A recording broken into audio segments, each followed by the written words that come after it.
mungkin bisa ke Sya'ban kecuali masuk Rajab dulu. Gak mungkin dapat Ramadan kecuali Rajab dulu.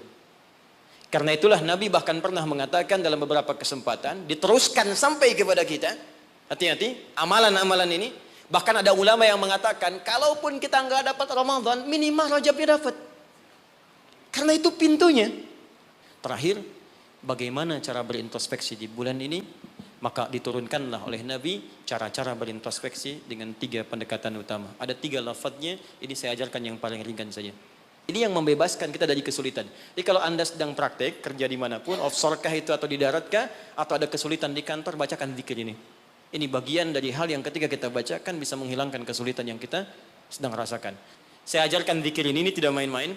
Kalau ada yang divonis penyakit, entah Anda, kerabat Anda, keluarga Anda, sepupu dan sebagainya, dan dokter mengatakan mustahil sembuh, maka bacakan zikir ini. Allah sudah berjanji di ayat 84-nya, siapa yang mengamalkan zikir ini, saya akan sembuhkan penyakitnya, walaupun ia menderita penyakit seperti Ayyub alaihissalam yang tidak pernah dialami orang sebelumnya atau dirasakan orang setelahnya. Saya tutup, ada satu amalan yang kalau Anda kerjakan bisa menggabungkan keseluruhan yang tadi. Amal itu disebut dengan puasa namanya. Sedikit rahasia, kalau ada kata insan di dalam Al-Quran, maka semua lafaz ini itu mengandung informasi terkait kurikulum aktivitas kehidupan kita. Ini yang kamu kerjakan, ini yang kamu tinggalkan. Kalau profesimu ini, begini caranya. Ini tantangannya, ini solusinya. Tapi tetap poinnya, kata insan akan diikat dengan tugas kita mengerjakan amal soleh. Diberi waktu 24 jam, bagaimana caranya dari bangun tidur sampai tidur lagi, setiap momentumnya menjadi amal soleh. Waktu, momentum yang diberikan untuk beraktivitas dalam bahasa Arab disebut dengan asr namanya. Asrun. Jadi ada waktun, ada asrun, itu beda. Kalau waktun itu masih umum, waktu. Tapi kalau asrun sudah jadi momentum, waktu yang diberikan untuk diisi beraktivitas. Sekarang temukan kata asrun, temukan kata insan, temukan kata amal soleh dalam Al-Quran. Ternyata digabungkan dalam satu surah 103. Wal asr. Demi waktu yang aku berikan pada setiap manusia untuk diisi dan beraktivitas di dalamnya. Sekarang perhatikan. Innal insan. Sungguh, perhatikan cara menerjemahkannya.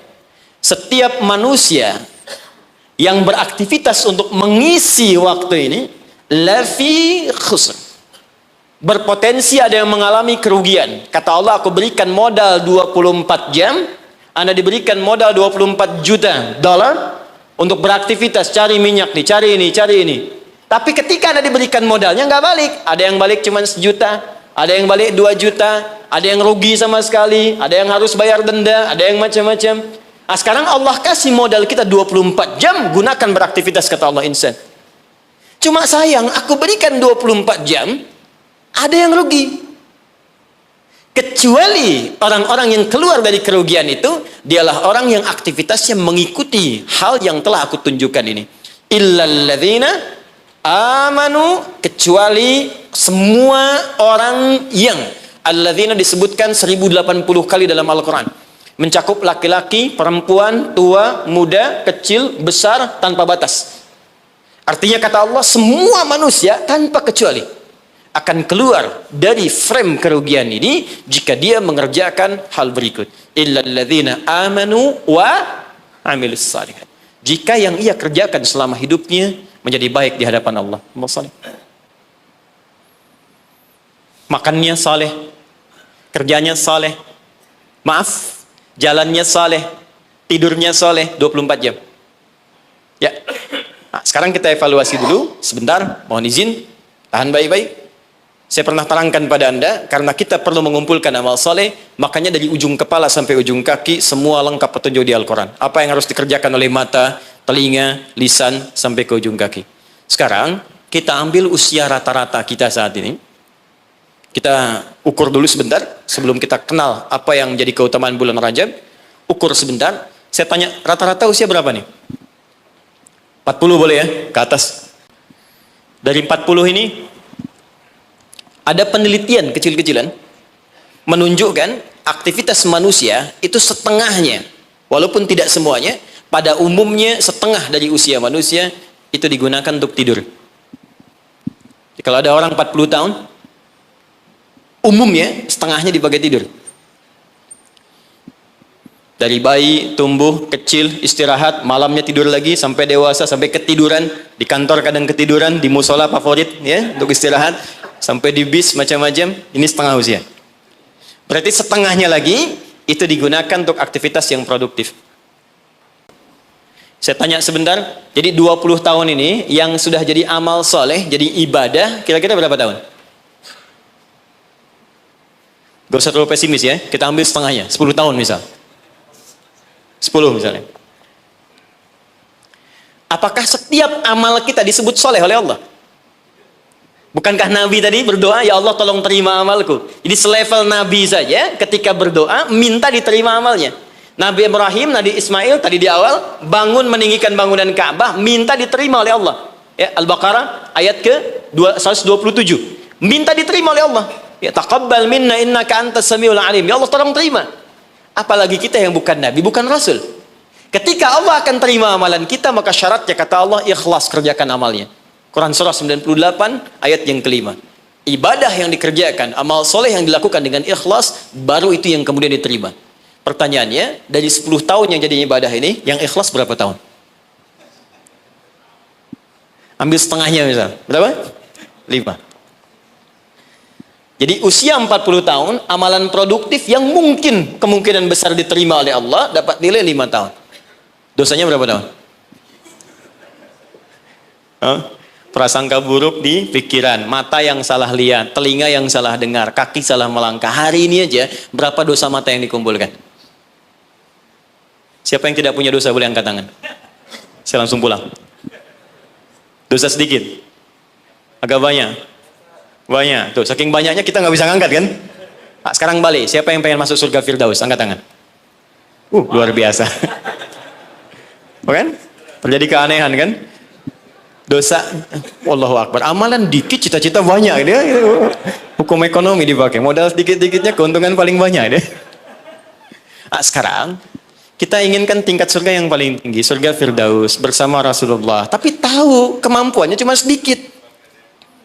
Betul, ini lebih daripada Arab di zaman Nabi. Ada orang Arab di hadis Muslim, nomor hadis yang ke-14, jilid yang pertama. Jadi ada orang Arab Baduy datang pada Nabi begini. Dia ngerti tentang keadaan dirinya. Ya Rasulullah, alimni amalan basitan yudkhilul jannah. Ya Rasulullah, ajarkan padaku amalan ringan-ringan aja. Yang penting bisa masuk surga. Yang penting ke surga katanya. Ya. Ini cerdas nih ya, modal dikit keuntungan pengen banyak kan? Dia pokoknya surga aja, dia tahu surga yang kelas biasa pun pasti luar biasa. Ya, nggak apa-apa nggak masuk Firdaus, surga Aden nggak apa-apa. Yang penting masuk surga. Ajarkan padaku dikit-dikit aja. Maka apa kata Nabi?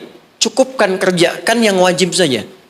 Iktafi bil faraid. Jadi fardu aja, nggak perlu sholat sunnah. Ramadan, tunggu puasa Ramadan aja, nggak perlu puasa sunnah.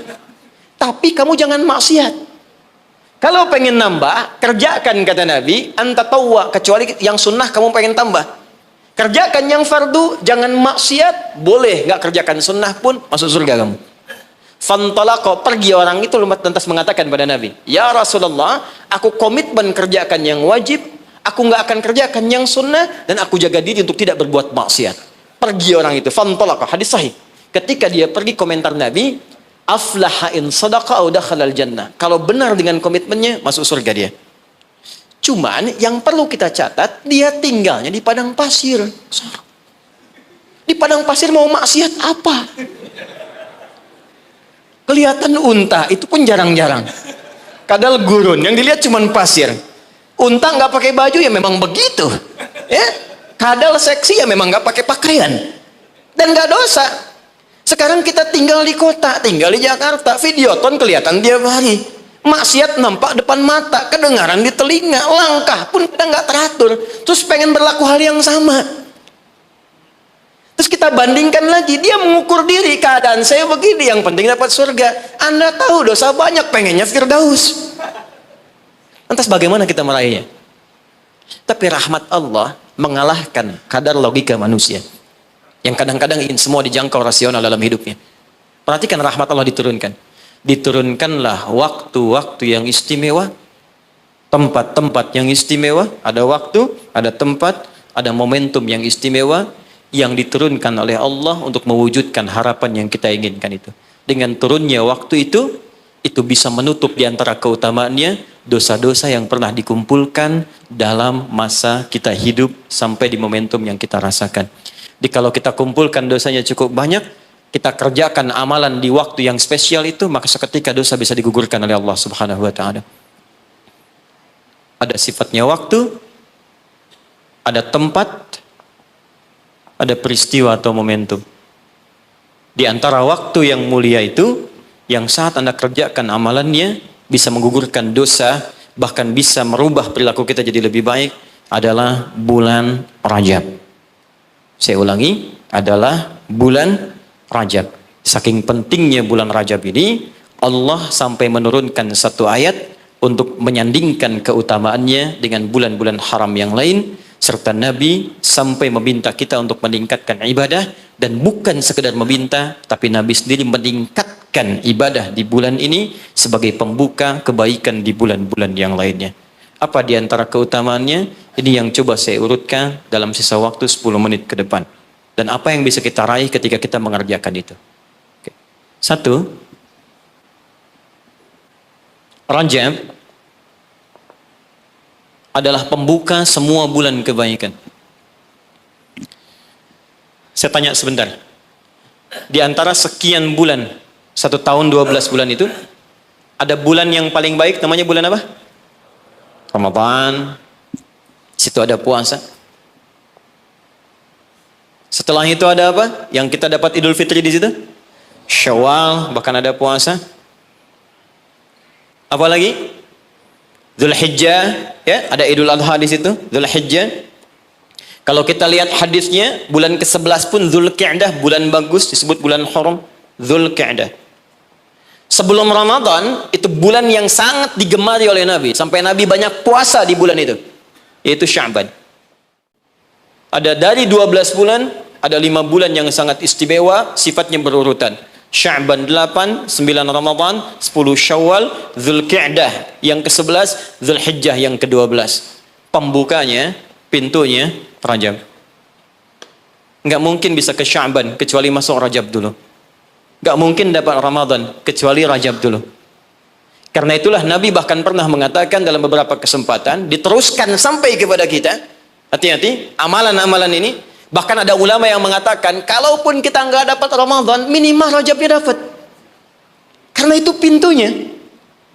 Dan kita nggak tahu. Tadi saya mau ke sini, Pak, di jalan itu, saya dengar informasi, ada orang yang sudah pesan tiket dan paket lengkap untuk umrah di bulan Ramadan. Ya, jadi jauh-jauh hari pesan karena tahu akan padat situasinya. Lalu tahu apa yang terjadi? Ternyata harap-harap ingin ke Ramadan, masuk bulan Rajab, wafat semua orang itu. Semuanya. Ini sangat menarik ini. Baru tadi saya di jalan, ya, dapat informasi, ada seorang syekh dari Timur Tengah, dia ceramah, ada sekelompok orang berharap-harap dapat kemudian berangkat di Ramadan, tiba-tiba wafat jadi bulan Rajab. Sampai ulama ini mengatakan, kalau tak dapat Ramadannya, karena kita nggak tahu kapan pulang, minimal Rajabnya. Maka apa yang kita lakukan di bulan Rajab ini seperti Nabi pernah contohkan kepada kita. Maka mulai dengan kalimat yang pertama, turun Quran surah 9 ayat ke-36. Saking pentingnya bulan ini, ada ulama mengatakan karena bulannya penting dan istimewa, maka setiap muslim mesti mengetahui keistimewaannya. Saya khawatir begitu bulan ini berhenti, kita kehilangan keistimewaannya. Maka keutamaan yang pertama ada di Quran surah ke-9 ayat ke-36.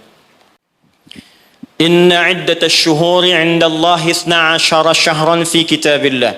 Kata Allah, jumlah bilangan bulan setahun ada 12. Yauma khalaqas samawati wal ard. Sejak diciptakan langit dan bumi aku telah tetapkan setahun 12 bulan. Minha arba'atun hurum. Dari 12 itu ada 4 yang spesial. Disebut bulan hurum. Ingat teman-teman, ada haram, ada muharram, ada al-muharram, ada muhrim, ada mahram, ada hurum. Itu beda. Haram, hukum. Larangan mengerjakan sesuatu. Apa hukum yang mabuk? Haram. Ingat, apa hukumnya mencuri? Haram. Hukumnya korupsi? Haram. Karena itu orang beriman gak mungkin korupsi. Awas, hati-hati. Awas, pegawai Pertamina yang beriman gak mungkin mencuri, gak mungkin nyogok, gak mungkin korupsi. Hati-hati, haram.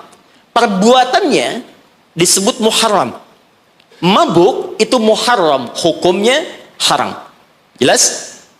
Kalau kita ingin meninggalkan yang dilarang itu, yang haram-haram, tambahkan hamzah di depannya, harakatnya menggunakan ahrama. Sifatnya disebut ihram. Karena itu kalau Anda sudah mengenakan kain ihram, ada ajaran hikmah di situ, falsafahnya. Kalau sudah pakai kain ihram, maka tinggalkan semua larangan-larangan.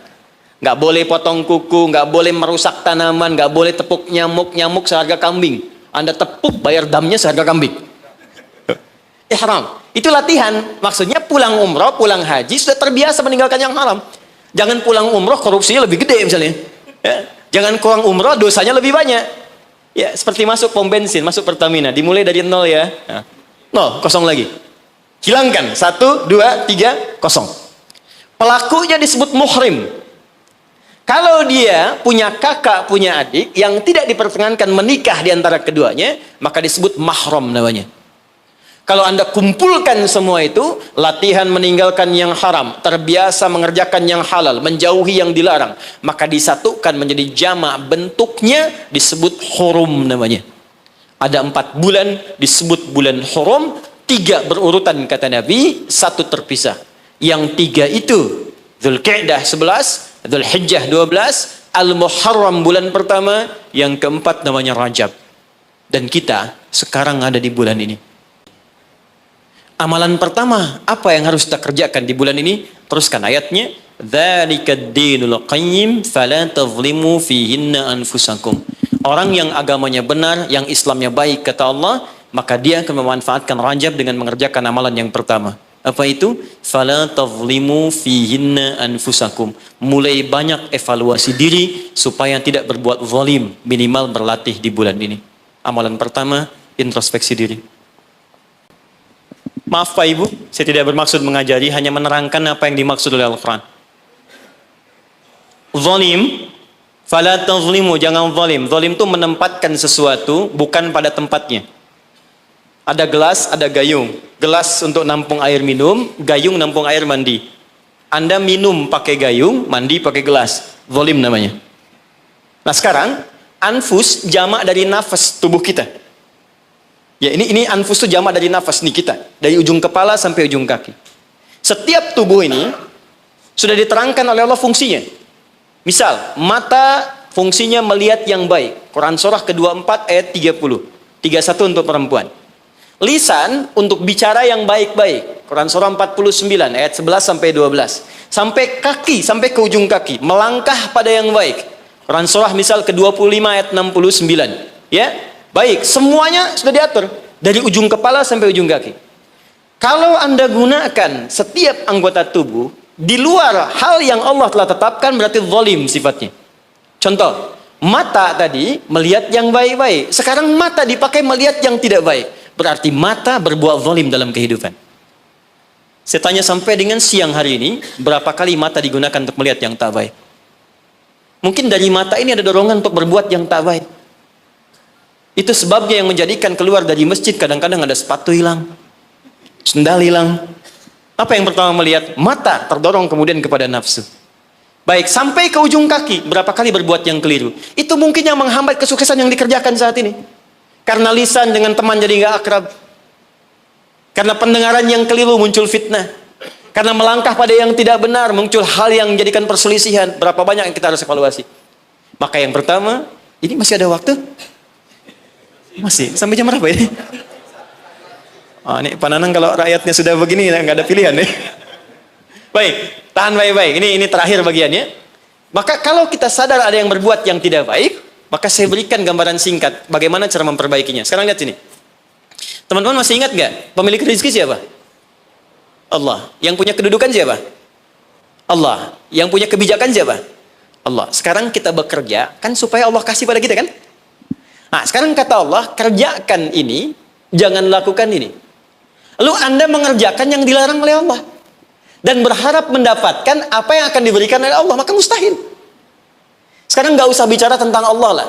Anda ingin dapat sesuatu, tapi dengan orangnya punya hubungan buruk, kan mustahil bisa dapat yang diinginkan. Anda mau datang ke si B, tapi Anda tidak punya hubungan baik dengan si B. Apa yang tidak diinginkan si B, Anda kerjakan, mustahil Anda dapatkan. Sekarang, karena itu Nabi ilustrasikan begini. Kalau ada orang yang dalam hidupnya sering menyalahi perintah Allah dalam kehidupan, bukan hanya hablum minallah, tapi juga hablum minan nas. Karena hukum kehidupan dunia nanti diikat oleh hukum dunia. Akhirat diikat dengan kaidah akhirat. Jadi kalau Anda ingin kaya, ya Allah, kaya itu dunia. Maka hukum dunia diturunkan. Kerja, itu hukum dunia. Jujur, hukum dunia. Maaf, punya attitude yang baik, hukum dunia. Membangun hubungan baik dengan sesama pun hukum dunia.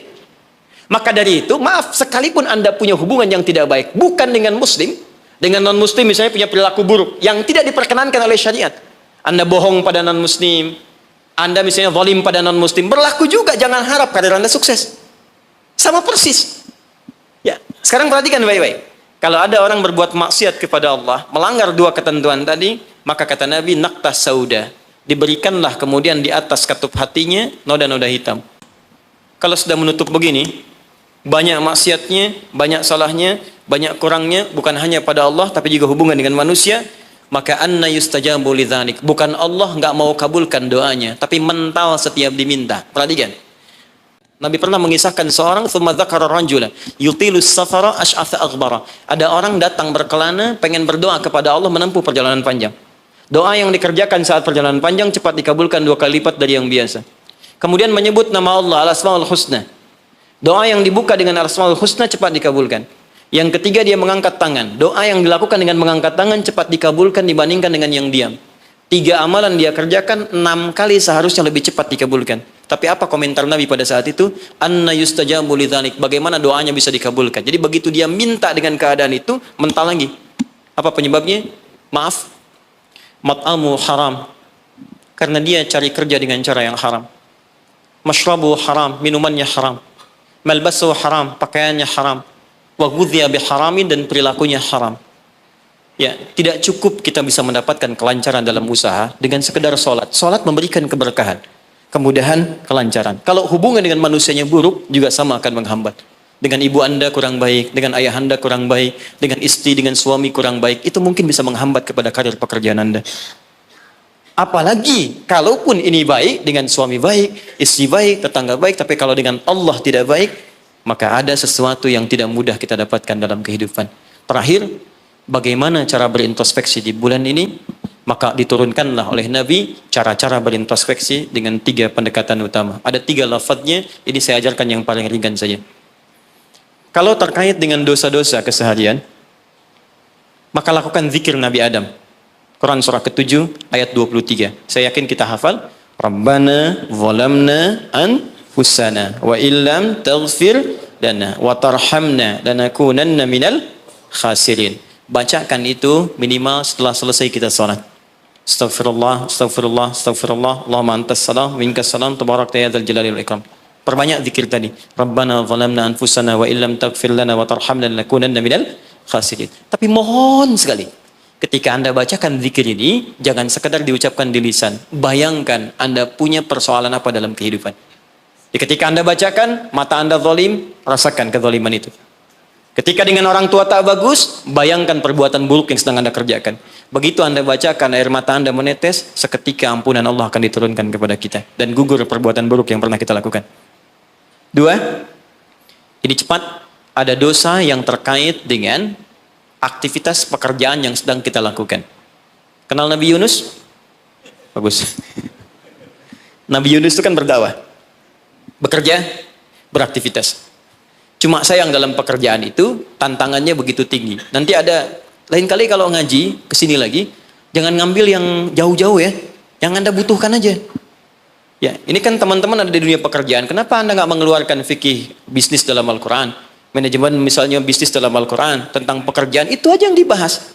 Itu lebih terasa nanti, apa yang kita butuhkan, itu yang kita dapatkan. Ada di Quran cara misalnya memudahkan kita mendapatkan kemudahan dalam pekerjaan, tantangannya apa saja, ini yang terjadi kalau Anda bisnis begini, ini yang mungkin terjadi pada orang, penyakit ini yang muncul dari ria untuk diri yang meraih kesuksesan, dari yang iri hati, yang dengki, mengobatinya bagaimana, ada semua. Nah, Nabi Yunus salah satu tipikal yang dicontohkan oleh Allah, sedang beraktivitas, bekerja, dapat tantangan tidak biasa.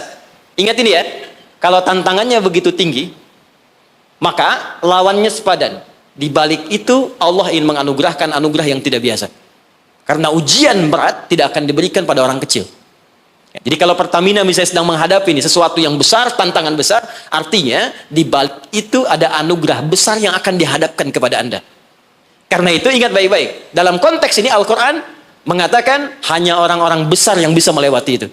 Kadang-kadang di situ akan kelihatan. Orang yang cuma malas numpang kerja saja akan terlihat. Orang yang butuh tantangan, dia akan dihadapkan pada kesuksesan. Secara singkat, dakwah diusir, masuk ke kapal, sampai dilemparkan ke lautan. Ya, jadi dakwahnya diisengi, diusili, sampai yang terakhir puncaknya, dilempar ke lautan, masuk dalam perut ikan paus. Saya mau tanya sebentar, kalau masuk perut ikan paus, kira-kira pengap atau tidak? Sudah pernah masuk? Pengap, gelap, sulit kan? Baik ya? Nah, gambarannya nonton film Pinocchio kelihatan kan? Nah, sekarang lihat baik-baik. Ketika Nabi Yunus alaihissalam ada dalam perut ikan paus itu, sempat terlintas dengan sifat kemanusiaannya. Kapan saya bisa keluar dari persoalan ini? Kapan Allah tolong saya? Itu fitrah kemanusiaannya. Tapi fitrah kenabiannya, karena beliau maksum, diluruskan oleh Allah. Jangan mengeluh. Ini jalan menuju kesuksesan. Bagian dari kebaikan yang mungkin kamu akan dapatkan. Lakukan zikir ini, begitu diucapkan zikirnya, dikeluarkanlah dari kesulitan itu. Saya mau tanya sebentar. Tadi masuknya ke perut ikan apa? Ikan paus. Tapi ketika dikeluarkan, bahasa Qurannya, bukan saya keluarkan dari perut ikan paus, tapi Allah katakan dengan kalimat yang sangat indah. Di ujungnya ditutup, siapapun yang punya persoalan yang sama seperti Yunus, kalau melakukan zikir yang sama, aku akan bebaskan dari setiap kesulitan aktivitas yang sedang ia lakukan. Buka Quran surah ke-21, ayat 87 sampai 88. وَذَنُّونِ إِذْ ذَهَبَ مُغَاضِبًا فَظَنَّ أَن لَّن نَّقْدِرَ عَلَيْهِ فَنَادَى فِي الظُّلُمَاتِ أَن لَّا إِلَٰهَ إِلَّا أَنتَ سُبْحَانَكَ إِنِّي كُنتُ مِنَ الظَّالِمِينَ فَاسْتَجَبْنَا لَهُ فَنَجَّيْنَاهُ مِنَ الْغَمِّ. Masuk ke perut ikan paus, tapi dikeluarkan bahasanya menggunakan gham. Apa itu gham? Gham itu secara singkat awan gelap yang menaungi. Ghammun. Orang Arab menggunakan kalimat gham pada setiap peristiwa yang membuat kita gelap, pengap, lelah, capek. Anda yang ngajukan tender, Anda yang dapat proyek diserobot oleh orang lain. Bukankah tiba-tiba merasa lemas? Langsung gelap, padahal matahari begitu terang. Jadi nggak enak makan, jadi lunglai, tiba-tiba stres. Ya, dirawat saja. Anda yang mencoba melamar, tiba-tiba dipinang oleh orang lain. Ya, gelap, capek, lunglai. Ya, gelap, itu gham namanya. Jadi maaf, ada orang yang memang nggak masuk ke perut ikan paus, tapi mengalami peristiwa yang luar biasa. Tantangan besar, jahilin orang, oh, kok mesti saya? Tiba-tiba keluar di lisan, ya Allah kenapa saya? Saya tahajud, saya puasa juga, saya baca Quran juga ya Allah. Apa kurang saya? Kurang sabar. Ya, ternyata kadang-kadang terucap teman-teman sedang kerja, ya bebannya begitu tinggi, udah gali-gali, udah tahajud, minyaknya nggak dapet. Ya, atau tiba-tiba sudah dibilang nggak dapat terus diambil orang gitu. Apa yang harus dikerjakan? Itu pernah terjadi. Kata Allah, lakukan zikir Nabi Yunus alaihissalam. Ada yang salah dalam diri kita. Yang ngatur itu Allah. Jangan mengeluh. Ya, 2 kali lipat motivasi munculkan lagi, petakan lagi, tambah lagi pengetahuannya, kerja lebih maksimal lagi, maka pembukanya dibuka dengan kalimat zikir. Ini yang membebaskan kita dari kesulitan. Jadi kalau Anda sedang praktek, kerja dimanapun, offshore kah itu atau di darat kah, atau ada kesulitan di kantor, bacakan zikir ini. Ini bagian dari hal yang ketika kita bacakan bisa menghilangkan kesulitan yang kita sedang rasakan. Rabbana, masih ingat? Wa nada fi dhulumati alla ilaha illa anta subhanaka inni kuntu minal zalimin. La ilaha illa anta subhanaka inni kuntu minal zalimin. Rutinkan zikir itu, terutama kalau mendapatkan kesulitan dalam pekerjaan-pekerjaan atau beraktivitas. Yang terakhir saya tutup, sekarang sedang banyak penyakit menyebar di mana-mana, sampai orang yang sakit biasa pun dicurigai. Batuk di kereta tiba-tiba digulung, batuk di pesawat dikeluarin, padahal cuma batuk aja gitu kan. Ya, ada juga yang kemudian kena ini, kena itu dan sebagainya. Kita mesti kuat. Ya, karena kepanikan itu juga bagian dari kelemahan yang mungkin bisa menambah penyebaran virus atau apapun dengan cepat. Maka Allah mengajarkan zikir lewat Nabi Ayyub alaihissalam. Kalau kita bisa kerjakan ini, maka Allah akan berikan kekuatan lebih dibanding yang lain-lainnya. Zikirnya ditemukan di Quran surah ke-21 ayat 83 sampai dengan 84. Wa ayyuba idznada rabbahu anni massaniyadurru wa anta arhamur rahimin. Saya ajarkan zikir ini tidak main-main. Kalau ada yang divonis penyakit, entah Anda, kerabat Anda, keluarga Anda, sepupu dan sebagainya, dan dokter mengatakan mustahil sembuh, maka bacakan zikir ini. Allah sudah berjanji di ayat 84-nya, siapa yang mengamalkan zikir ini, saya akan sembuhkan penyakitnya, walaupun ia menderita penyakit seperti Ayyub alaihissalam, yang tidak pernah dialami orang sebelumnya, atau dirasakan orang setelahnya. Karena kadang-kadang ada keluhan ketika sakit. Ya Allah, kenapa saya begini? Ya Allah, kapan sembuhnya? Bacakan zikirnya, Anni massaniyadurru wa anta arhamur rahimin. Saya tutup. Rajab, keutamaan yang pertama akan mempercepat anugerah Allah untuk mengampuni dosa-dosa yang pernah berjalan selama hidup kita. Maka isi bulan ini dengan istighfar. Istighfar yang baik, koreksi diri kita.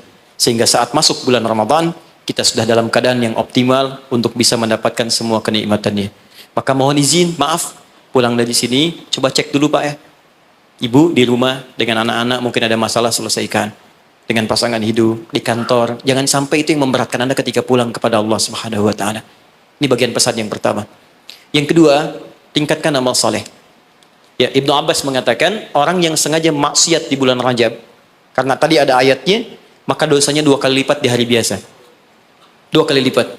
Di orang yang bikin hoax sekarang ini, jadi buzzer, jadi macam-macam, itu 2 kali lipat dosa hari biasa. Bahkan zaman jahiliyah pun kalau muncul Rajab, itu puasa maksiat Pak. Bisa puasa maksiat. Di orang jahiliyah, Abu Jahal dan kawan-kawan, itu kalau dicela di bulan Rajab, balasnya bulan depan. Ya libur dulu gitu. Nah, sekarang orang jahiliyah aja takut bermaksiat di bulan Rajab. Maka bagaimana dengan kita yang masuk dalam nilai-nilai kebaikan? Ya, 2 itu. Sama persis dengan orang yang berbuat baik, pahalanya 2 kali lipat di hari biasa. Itu nasnya ada tersambung pada Ibnu Abbas radhiyallahu taala anhuma. Dari sini Nabi menganjurkan kita kemudian mengistimewakan bulan ini dengan meningkatkan amal soleh. Saya tutup, ada satu amalan yang kalau Anda kerjakan bisa menggabungkan keseluruhan yang tadi. Amal itu disebut dengan puasa namanya. Saya ulang, amal itu disebut dengan puasa. Sebab orang puasa akan otomatis meningkatkan amal soleh yang lain. Orang puasa, sholat sunnah dikejar. Jangankan yang fardu. Anda nggak puasa, belum tentu sholat sunnah. Tapi kalau sedang puasa, jangankan fardu, ketinggalan sunnah Anda bisa gelisah. Lihat Ramadan. Ibu-ibu berani naruh sajadah, bertarung saat maghrib, bukan untuk isya, untuk tarawih. Nyimpan sajadah saf paling depan. Tuh. Padahal tarawih hukumnya sunnah kan? Jadi sunnah itu dikejar, nggak ada yang minta dicari-cari. Anda Ramadan cari yatim fakir, macam kenapa? Sedang puasa. Yang kedua, puasa bisa menghambat maksiat. Nggak ada orang demi Allah saya katakan, koruptor kalau puasa, nggak korupsi dulu. Ya, pencuri nggak nyuri dulu. Puasa, karena psikologi orang puasa nggak mau berbuat maksiat, takut batal puasanya. Orang pemarah pun semarah-marahnya, sedang puasa bisa berhenti marah. Buka jam 6 kurang 5 diprovokasi. Dia diam aja. Istrinya nanya, papa nggak marah? Ntar habis buka. Dia tahan. Jadi tolong hidupkan bulan ini. Yuk kita mulai. Jangan, coba dulu pelan-pelan ya. Jangan langsung tinggi-tinggi. Ya. Sehari dulu puasa. Sekarang Kamis, tunggu Senin. Karena kalau orang banyak puasa, kita puasanya akan lebih ringan. Ya, nanti kalau sudah Senin, istirahat dulu. Kamis puasa lagi. Ya, supaya terbiasa. Nanti saat Ramadan, kita sudah lebih sempurna. Tapi hati-hati, karena bulan ini istimewa, dulu banyak orang abai tentang bulan ini, sehingga ada orang-orang yang tidak mengerti, berbuatlah dengan membuat hadis-hadis palsu. Ya, siapa yang puasa sehari bulan Rajab akan dapat begini. Siapa yang sholat pertama bulan Rajab diampuni semua dosanya. Pernah dengar hadis itu? Hadis itu palsu. Bahkan saking palsunya, di kitab hadis palsu pun tidak ditemukan. Saking palsunya. Tapi ada salah persepsi di masyarakat. Apa salah persepsinya? Dikira Rajab nggak ada keutamaannya. Karena yang diketengahkan hadis palsu. Akhirnya orang malas puasa. Orang malas sholat malam. Padahal yang sahih ada. Kalau ada yang sahih, kenapa menggunakan yang palsu? Jadi kalau Anda ingin sholat malam, sholat saja. Tahajud namanya. Silakan tahajud, perbanyak malam. tingkatkan ketaatan, siangnya silahkan puasa, gunakan yang sahihnya, mudah-mudahan dosa kita diampuni oleh Allah Subhanahu wa taala. Tidak cukup dengan amin, ya koreksi diri dulu, kemudian perbaiki. Dan terakhir saya ingin berdoa untuk kita semua, mudah-mudahan doa kita dikabulkan oleh Allah, dimudahkan pekerjaan kita. Sebelum kita berdoa, saya ingin memberikan pesan. Bangsa kita bangsa besar. Negara kita negara hebat. Sumber daya kita banyak. Banyak yang ingin mendapatkan Indonesia, bahkan ingin lahir di Indonesia. Dan kita beruntung berada di sini. Maka saya ingin mengajak kepada teman-teman semuanya, ayo makmurkan negeri kita. Cintai negara kita, cintai bangsa kita. Saya pun selalu mengatakan keluar dimanapun saya pergi, dunia-dunia yang saya kunjungi, saya katakan, saya sangat mencintai negara saya. Bangsa saya, dan saya ajak teman-teman di luar untuk kembali bangun bangsa kita. Dan sekarang yang dibutuhkan oleh bangsa kita adalah orang-orang baik. Yang pintar sudah banyak, tapi tidak cukup mengangkat kehebatan negeri kita dengan pintar saja. Maka saya berpesan pada Anda semua, diri saya pribadi, jadi orang baik. Jadi karyawan yang baik, jadi abdi masyarakat yang baik, dan jadi hamba yang baik. Insya Allah dengan menjadi baik, suami baik, istri baik, pekerja baik, cukup dengan kebaikan itu akan mendatangkan rahmat dan keberkahan bagi kita semua insya Allah.